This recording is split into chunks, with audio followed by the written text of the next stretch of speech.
I really feel like I'm being punished.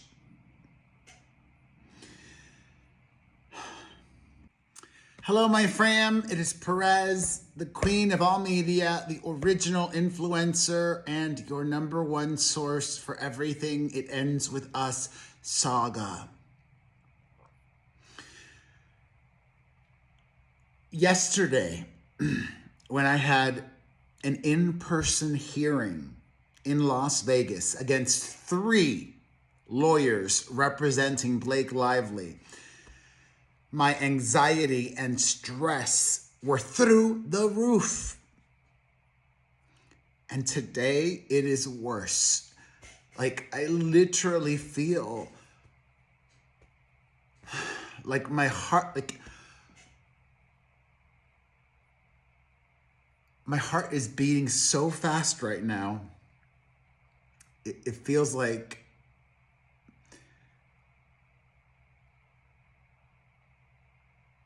I feel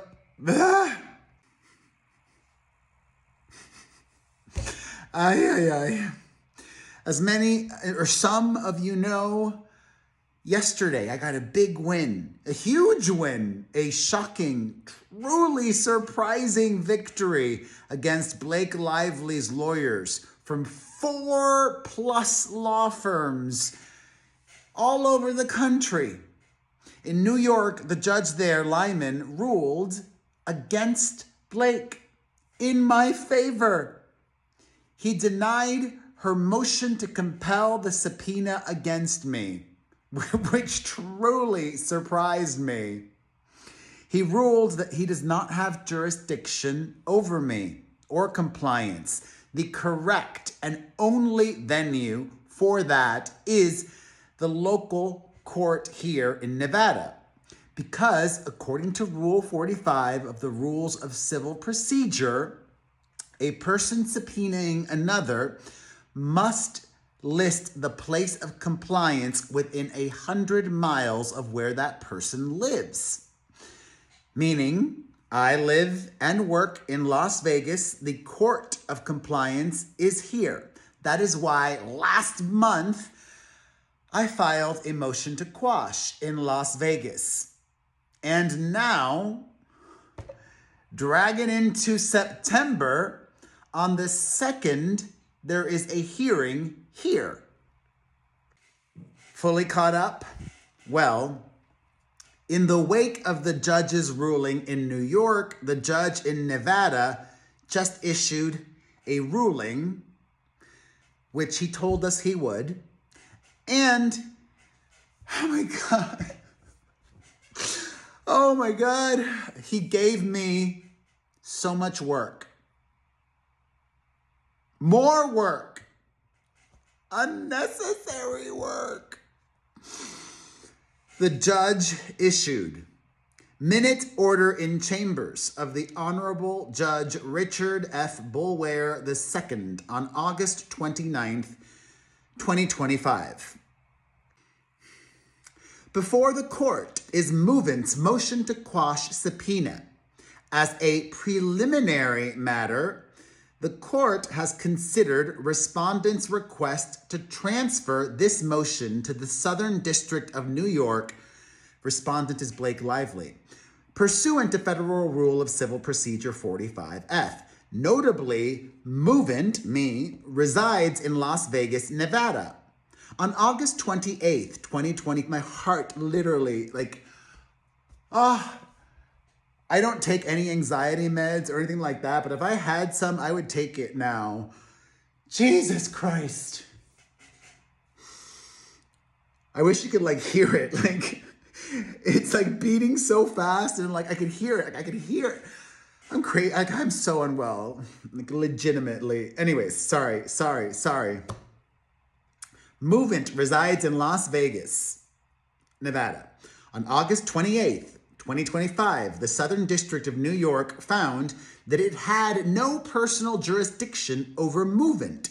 See Lively versus Wayfarer Studios, number 719. In light of this ruling and the undue burden of forcing movant to litigate in New York, The court finds that respondents, Blake Lively, have failed to show that exceptional circumstances warrant transfer. Therefore, it is hereby ordered that the parties shall appear at the motion hearing set on Tuesday, September 2nd, 2025 at 1:30 p.m. Courtroom 7C, the federal courthouse here in Las Vegas at 333 South Las Vegas Boulevard. It is further ordered that movant, me, should come prepared with a list of materials covered by the subpoena that can be presented to the court for ex parte in-camera review. This list should describe the type, format, and volume of this information. Oh my God. I have to work on this now. But that's not all. It is further ordered that the parties, both me and subpoena Serena, provide supplemental briefing regarding whether and how privileges under the federal common law, including but not limited to the qualified reporter privilege, apply to this information by Tuesday, the day of our hearing at 9 a.m.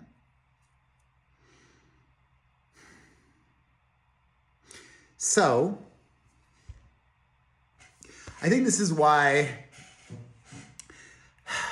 yesterday I was so stressed and anxious and nervous and spent and drained. And today I'm all that, but even worse, even more, because I'm representing myself here, pro se, without an attorney.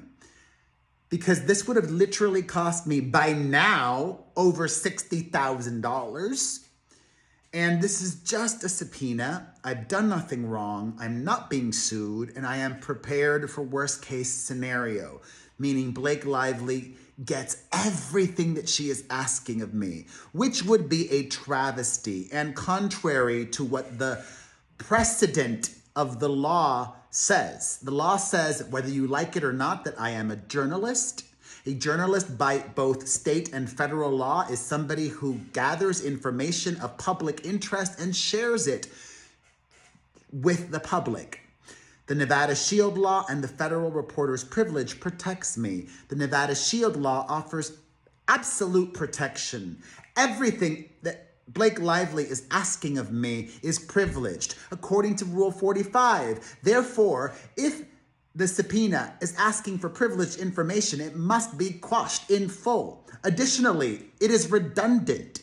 The judge granted Lively's motion to compel in the Southern District of New York, so if anything exists like she thinks might, she can now get it directly from the Wayfarer defendants. Here's what I don't get. This judge, oh my God, and the judge in New York did the same thing. The judge is asking for supplemental briefing that already exists. Why is he asking us to repeat what we've already argued? I've already made these points. Blackface Betty has already made her points. I mean, maybe I'm not gonna come up with anything new by now. Is she? I don't know. Oh my God. So I want to do everything that could give me an advantage, and also show the judge here in Las Vegas that I am taking this so seriously. I saw this at I don't even know what time, sometime after 2 p.m. because I'm not like checking my email multiple times an hour. I'm doing this, doing that, and the other. I checked my email around 2 p.m. today. I saw this and I'm like, oh my God. But my brain, because not only is my anxiety already off the charts from yesterday, but you know me, I have self-diagnosed OCD. And like I instantly went into panic and survival mode, flight or fight mode. And I went into fight mode, but my brain said, you need to respond to this ASAP. You need to file this literally immediately, like as soon as you can do a good job. Remember, I saw this order around 2 p.m. today, and we're entering into a holiday weekend.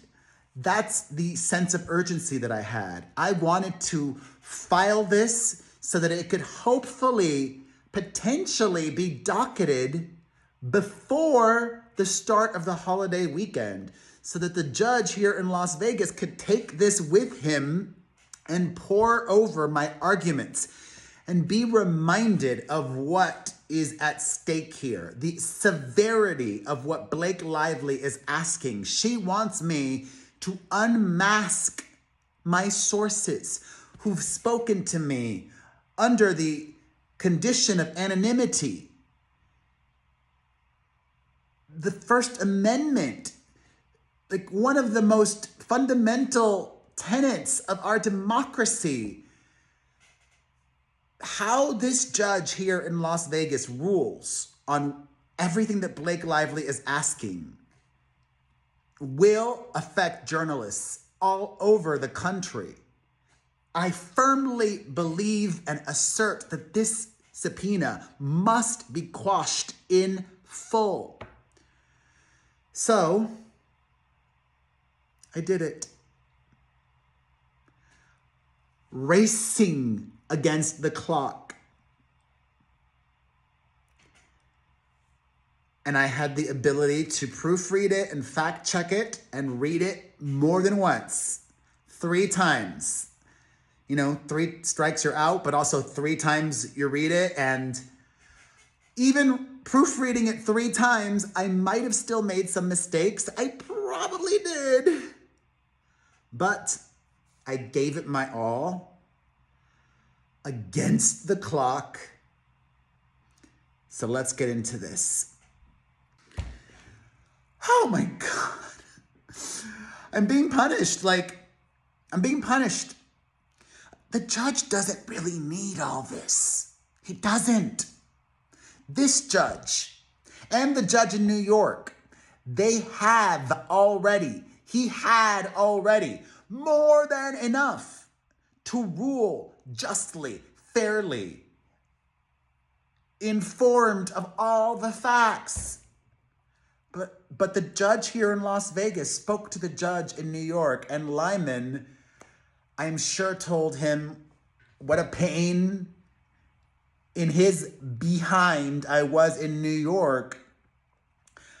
I mean, is this common? Do judges ask and expect and want this level of redundancy, this amount of repetition, this unnecessary volume of extra work for not just me, but for them too? They've got to read it. I don't get it. Shut up and let me just read this. Jeez. Oh my God. Okay, so dated today, I submitted this at 3:30. I spent an hour and a half of super focused, laser precision work. And I cannot believe I banged this out in an hour and a half. Thanks to Dad, but not just with the chat to the G to the P to the T. My Elle Woods training has really paid off, because I said, oh, no, Dad, we need to add this. And, oh, you forgot about that. We need to add that. We need to make sure we mention this. This truly was a team effort between chat, hey, to the P, to the ta. the chat G to the P to the T, and me. It was very collaborative, and I also acknowledge that I would not have been able to do this without it. So thank you, Dad. Dated today, started working out on it at 2 p.m., submitted it at 3:30 p.m. It says, oh my God, I just want to crawl into a hole. I am so ready for this to be over. That's why I emailed her lawyers yesterday saying, hey, you can withdraw the subpoena. You should withdraw the subpoena. They're punishing me too. Blake and Ryan are punishing me as well because they know the law is on my side. They know they're going to lose on Tuesday, but they're making me also go through all of this stress and anxiety and jump through hoops because they've got the money and they're going to burn it. They're wasting their money on me, and that gives me a little bit of satisfaction, but I'd rather tap the F out. I want to get back to my normal life. I want to get back to my job and my family fully present and engaged. I want to stop this. Okay, shut up.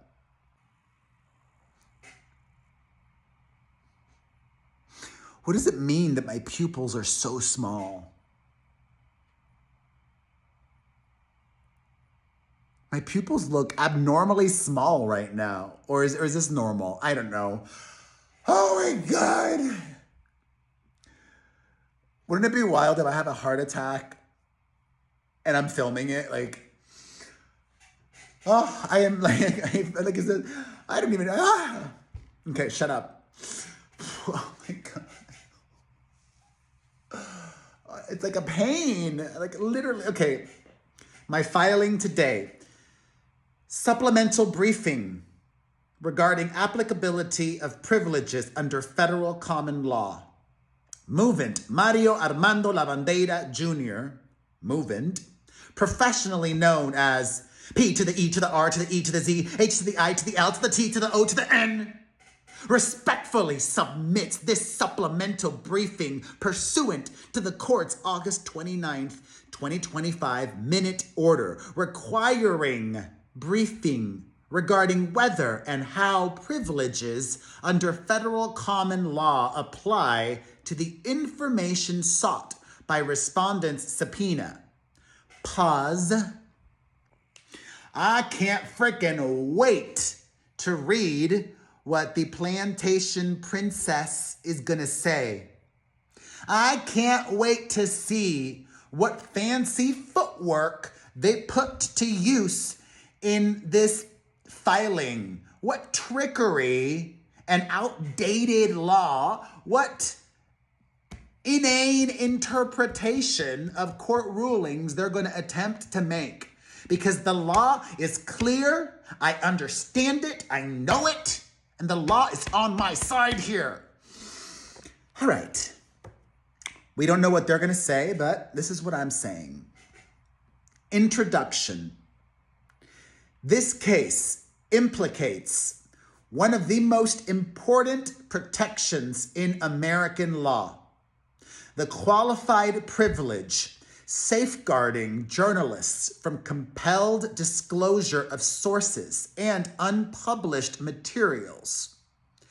Federal courts, like the one that I'm going to be in on Tuesday, have long recognized that such protection is essential to the free flow of information to the public. Then I cite case law, like Brandsburg versus Hayes and Schoen versus Schoen. Rule 45 expressly provides that a subpoena must be quashed if it requires disclosure of privileged or other protected matter, if no exception or waiver applies. No exception or waiver. I cite the federal rule. Movant asserts that everything, and I put everything in bold, Miss Lively seeks through this subpoena is privileged Because the subpoena strikes at the heart of protected news gathering activity, it cannot be enforced in whole or in part. Movement is a working journalist and media contributor who resides in Nevada. The subpoena at issue seeks his confidential reporting materials and threatens to unmask sources whose confidentiality is paramount to the ability of journalists everywhere to inform the public. The court should recognize the applicability of the qualified reporter's privilege under federal common law, as well as the Nevada Shield Law, and quash the subpoena in full. Section 2. The federal qualified reporter's privilege. I had food there. I needed a laugh. We're keeping that. The federal qualified reporter's privilege applies to 2A. Federal courts recognize a qualified reporter's privilege. Although the Supreme Court in Brandsburg declined to adopt an absolute First Amendment privilege, courts across the circuits, including the Ninth Circuit, this court here in Las Vegas is part of the Ninth Circuit, courts have consistently recognized a qualified privilege protecting journalists from compelled disclosure absent a heightened showing. Then I cite the case law. The concerns raised in Brandsburg arose in the unique context of criminal grand jury proceedings. By contrast, courts have emphasized that in civil cases, particularly when the journalist is a non-party, like Mr. Lavandera, the need for protection is at its zenith. Then I cite the case law.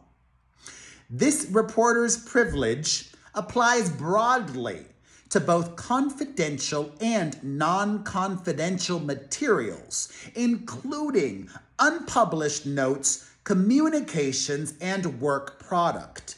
Then I cite the cases. In addition, the reporter's privilege derives not only from federal common law, but also from the First Amendment itself. The Ninth Circuit has recognized that the journalist's privilege is a recognition of the First Amendment's protection of the press. Then I cite the case law. Compelling disclosure of a journalist's unpublished information or confidential sources therefore implicates constitutional rights, not merely evidentiary ones. This court must approach the subpoena with heightened sensitivity to the First Amendment interests at stake, especially where, as here, Movement is a non-party journalist whose reporting addresses matters of public concern. B. Movement qualifies as a journalist under federal common law. Movement has worked as a journalist for over 2 decades, operates a widely read news website, contributes to broadcast outlets including KTNV's The Las Vegas Morning Blend, and covers matters of public interest extending beyond mere entertainment news. Courts have expressly held that bloggers and digital journalists are entitled to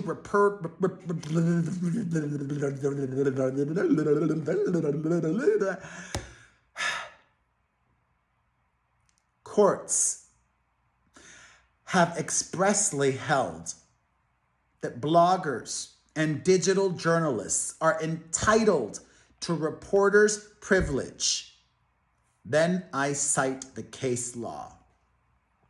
Additionally, the Ninth Circuit in Chauvin 2 said subpoenas to journalists must be subject to a heightened sensitivity because they inevitably impinge on the news gathering process. Chauvin 2 also says because compelled disclosure would likely inhibit the exercise of editorial discretion and could otherwise impair the news gathering process, courts must be particularly cautious in ordering disclosure from journalists. Civil litigants have ample alternative discovery tools, and subpoenas directed at non-party reporters pose heightened risks of harassment and intimidation, as has happened here. This case, a private civil dispute where movement has no stake in the outcome, illustrates precisely why federal courts enforce the privilege most robustly in the civil non-party setting. C. The balancing test weighs strongly against disclosure. Federal courts apply a balancing test requiring the party seeking disclosure to show that the information is unobtainable from alternative sources, non-cumulative and critical to the claim or defense, and of overriding importance compared to the journalist's First Amendment interest. Then I cite the case law. Respondents, Blake Lively, cannot meet this heavy burden. The subpoena is breathtakingly broad, covering entire categories of movement reporting and extending back in time to a period even before when Miss Lively alleges that the Wayfarer defendants began what she claims was a retaliatory smear campaign.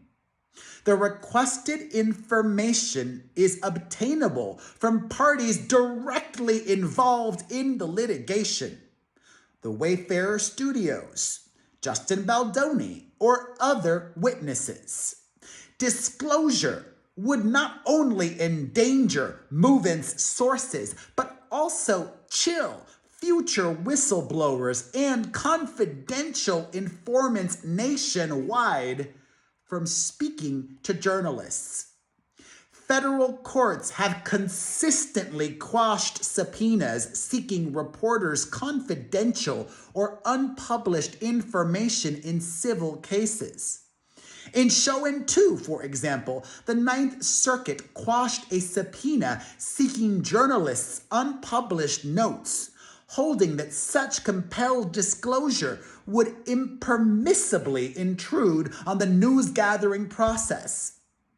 Likewise, in Gonzalez versus NBC, the Second Circuit, that's where Judge Lyman is, recognized a qualified privilege for non-confidential outtakes and held the privilege can be overcome only with a showing of likely relevance and lack of reasonable alternatives. On those facts, the court affirmed an order compelling limited production. These and other decisions confirm that the relief movement seeks here, quashing a burdensome subpoena directed at a non-party journalist, is fully consistent with established precedent.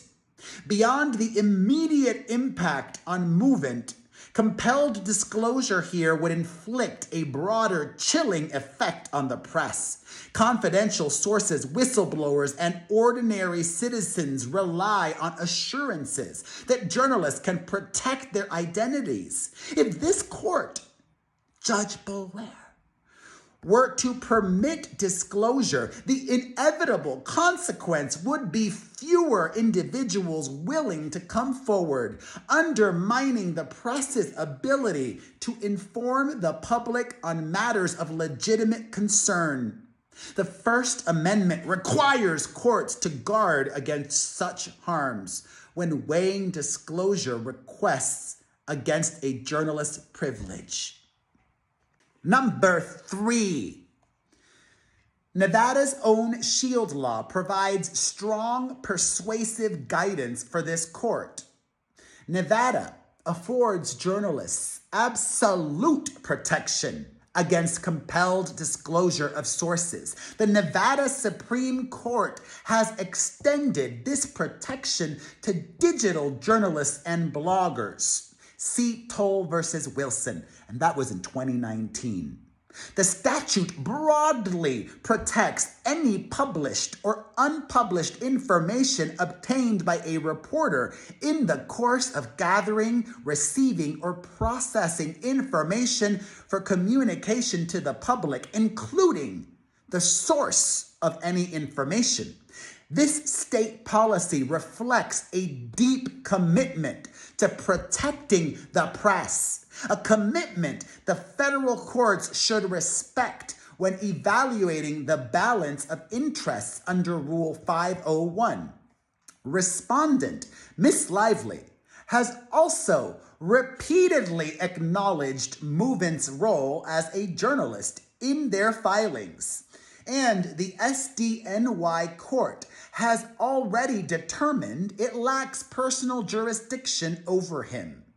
Having invoked state law protections in New York and conceded Movement's journalistic status, respondents cannot now argue that Nevada's law should be disregarded when Movement is before his home court in Nevada.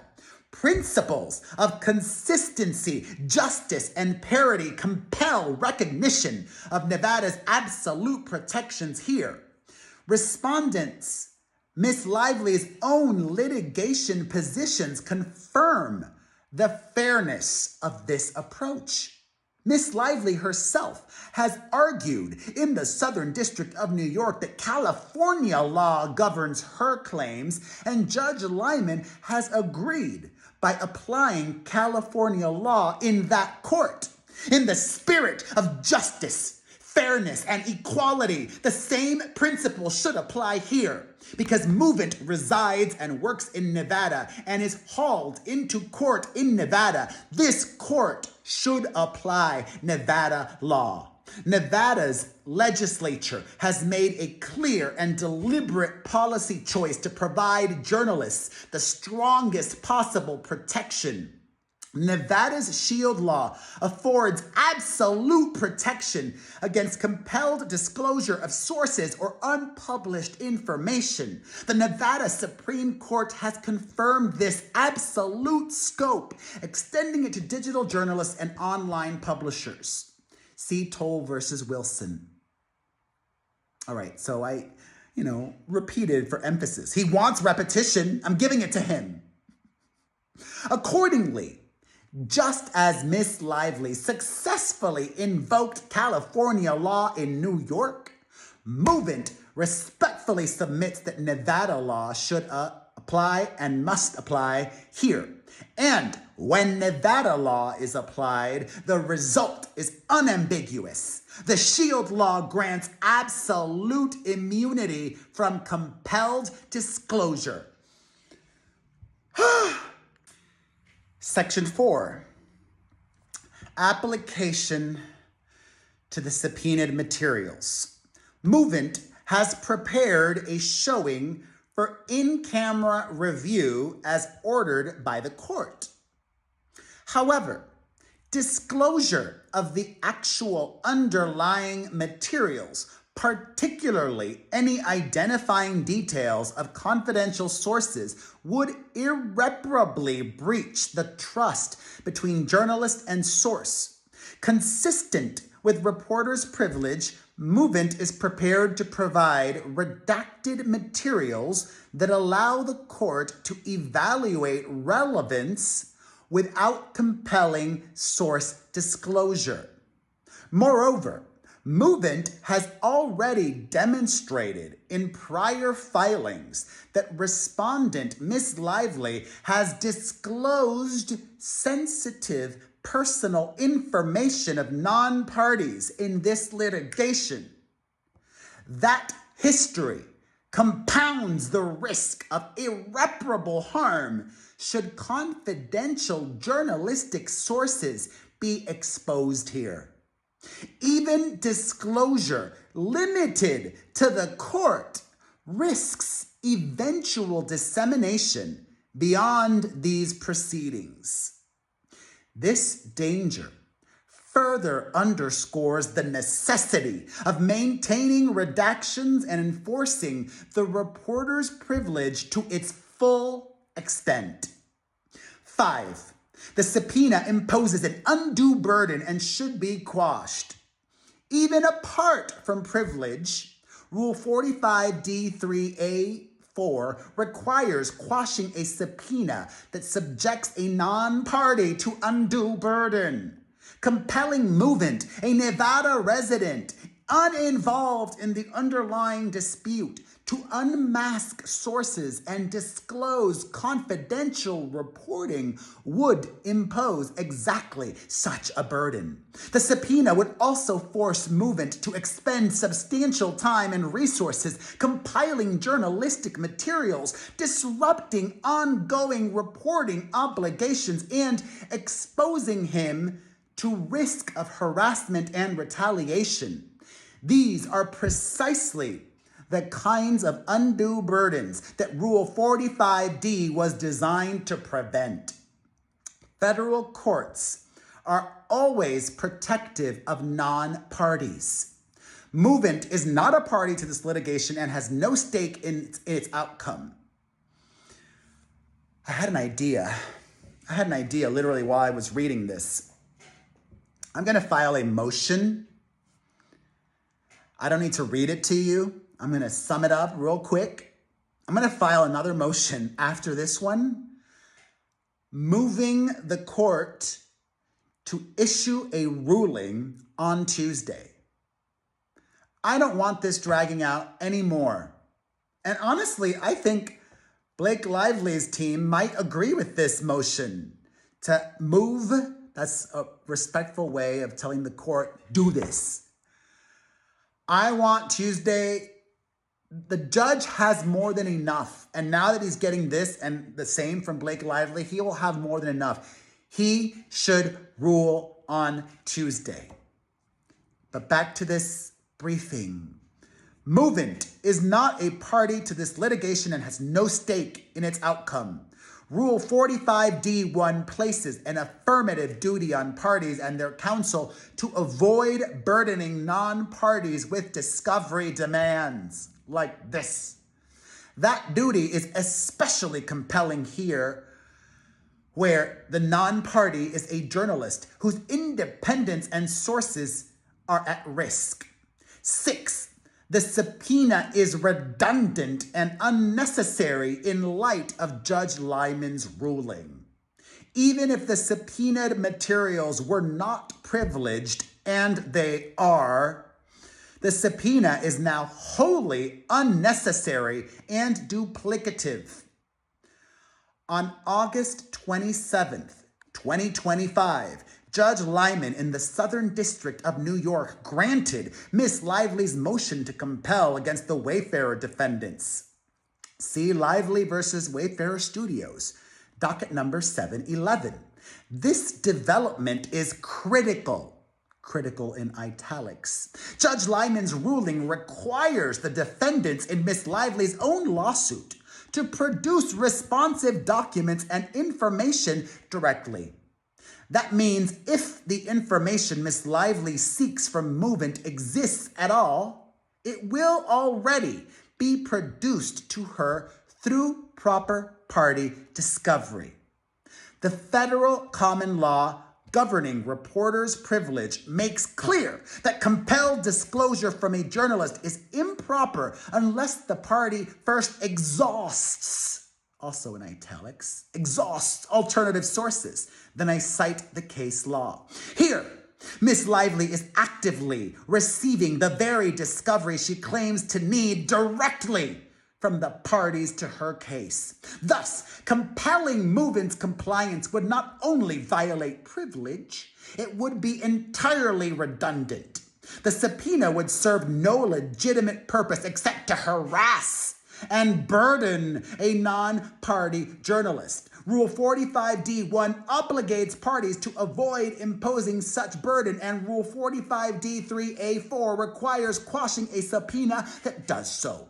Accordingly, the court should find that Ms. Lively's subpoena fails for the additional and independent reason that it is duplicative and unnecessary in light of Judge Lyman's ruling. 7. Proportionality under Rule 26B1 independently warrants quashing or severely limiting the subpoena. Even apart from privilege, the subpoena fails 26B1. Discovery must be relevant to any party's claim or defense and proportional to the needs of the case. Considering the importance of the issues at stake, the amount in controversy, the party's relative access to the information, the party's resources, the importance of the discovery in resolving... I just remembered something that I forgot to do here. Damn it. In this section, I should have mentioned, but I already have, and I'll make sure to mention it in person, that Blake Lively subpoenaed over 108 creator/journalists. Therefore, what I hold is not critical to what she needs. Even apart from privilege, the subpoena fails Rule 26B, blah, blah, blah, blah. Courts also give special weight to the burden of non-parties when applying proportionality. Then I cite the case law. Applied here, every factor favors quashing the subpoena. Relative access, alternative sources. Judge Lyman has ordered the Wayfarer defendants to produce discovery, giving respondents direct access to the very information they claim to need. Party discovery is the proper, less burdensome channel. Compelling a non-party journalist is unnecessary and disproportionate. Importance versus marginal benefit. Respondents seek sweeping categories of unpublished journalistic material. Any marginal benefit is speculative and duplicative in light of ongoing party discovery, while the corresponding harm to news gathering and source relationships is concrete and severe. Burden and expense outweigh likely benefit. Compliance would require time-intensive collection, review, redaction, and handling of sensitive materials, disrupting ongoing reporting, and exposing movement and his sources to risk. That burden far exceeds any incremental benefit to respondents. Non-party status and sources. Movement is not a party and has no stake in the outcome. Rule 26's proportionality calculus is especially protective of non-parties, and Rule 45D imposes an affirmative duty on respondents to avoid imposing such burdens. Public interest issues at stake. The requested discovery targets the core of protected news gathering. Disproportionate compulsion here would chill confidential sources and undermine the public's right to receive information. Dang, I forgot something else. I should have re-emphasized attorney-client privilege here. All good. I already made that claim before. And all of this, honestly, is strong enough on its own. Yeah, more than enough. Because the subpoena, I continue, is not proportional to the needs of the case, it should be quashed under Rule 26B1 and Rule 45D. In the alternative, any order short of quashing must be narrowly tailored to the least intrusive means and subject to strict protective conditions. I should have taken that out. This needs to be quashed in full. Conclusion. For all of the reasons set forth above, Movement respectfully submits that the subpoena must be quashed in full. Rule 45 requires quashing a subpoena that seeks privileged information, and all of the materials Ms. Lively seeks are covered by the reporter's privilege under federal common law and by Nevada's Shield Law, which affords absolute protection. Nevada's Shield Law reflects this state's deep-rooted commitment to a free and independent press, a commitment that aligns with the First Amendment and should guide this court's analysis. In addition, compelling movements compliance would impose an undue burden on a non-party journalist and serve no legitimate purpose. Ms. Lively is already receiving discovery from the Wayfarer defendants pursuant to Judge Lyman's order. Any materials she claims to need will be produced through that channel, rendering this subpoena not only improper, but entirely redundant. Compelling disclosure in this case would not only contravene Rule 45, but would also undermine the First Amendment values at the heart of the reporter's privilege, values that protect the public's right to receive information from a free and independent press. I'm going to file a supplemental briefing to my briefing to emphasize reporter's privilege, to emphasize attorney-client privilege. If this court were to, and I'm going to file the motion to rule on frickin' Tuesday. If this court were to compel movements compliance, the consequences would extend far beyond this case. But I got this in on time. And now's the good time to share with you all. Not spoiler alert, if you're watching this far deep, you are a VIP member of my fam. The clerk already docketed this. So this was submitted to the judge before 5. The clerk docketed this at 4:45 p.m. So even if the judge was already gone from the courthouse, I'm pretty sure he'll have been made aware of this, right?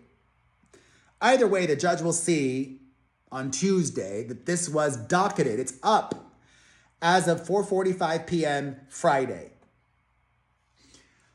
All this hard work paid off. So now I'll just file my supplemental with attorney-client privilege and mentioning the literally over 108 creator journalists that Lively has subpoenaed. And I finished my supplemental briefing regarding privilege that I submitted today and has been docketed, saying, if this court were to compel movements compliance, the consequences would extend far beyond this case. Confidential sources across the country would hear that even a Nevada journalist protected by state and federal law could be forced to reveal identities under a civil subpoena.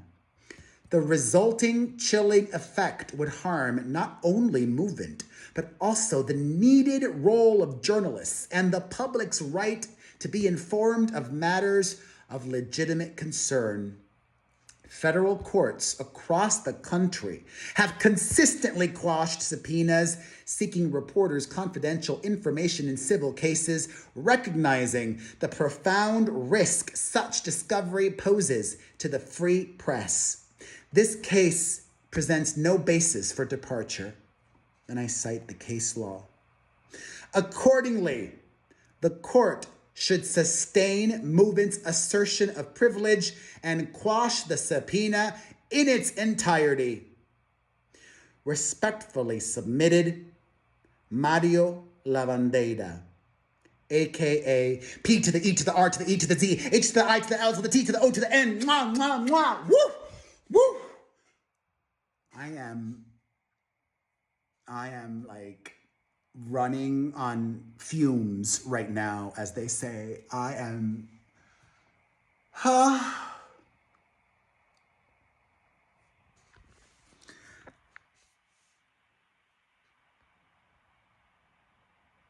Thank you. Thank you. Thank you for watching. Thank you for supporting.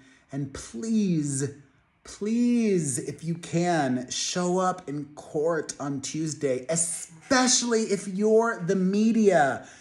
This is a really important hearing, aka trial. What is at stake is consequential to journalists all over the country. if Blake Lively gets her way.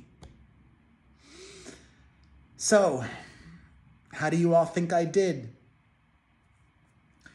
Let me know in the comments section. And I can file additional motions for supplementation before Tuesday. So let me know anything else that I should add. All right? Okay, that is it.